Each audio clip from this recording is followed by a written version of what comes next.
She stormed up my driveway like she was marching into battle. Sunglasses tilted, clipboard clutched like a sword, and rage practically steaming off her forehead.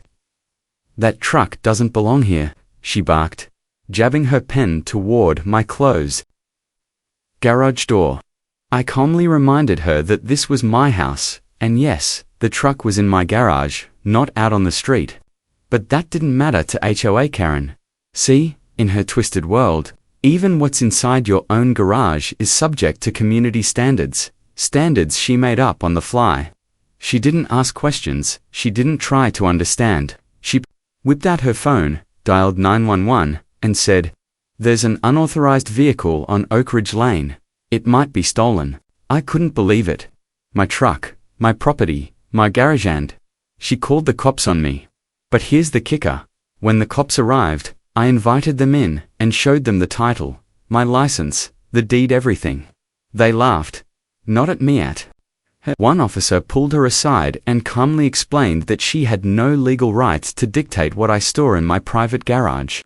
HOA rules don't override property laws, especially when the vehicle isn't visible from the street. She stood there, stunned, red-faced, trying to argue. But she couldn't back up her claims. The police even warned her that making false reports could land her in legal trouble. That's when the crowd gathered, neighbors who were sick of her power trips. One woman whispered, "Finally, someone stood up to her." But I wasn't done yet. The next morning, I printed out the HOA bylaws and highlighted the part where it clearly stated, "Enforcement ends at the property line unless the violation is visible from common areas." I taped it on my garage door like a victory banner. Karen hasn't come back since. If you've ever dealt with a nosy, power-hungry HOA Karen, you know how satisfying this moment felt. This wasn't just about a truck. This was about standing your ground when someone tries to bulldoze your rights.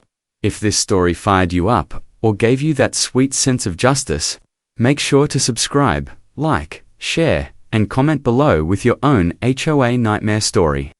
Let's expose the Karens one garage at a time.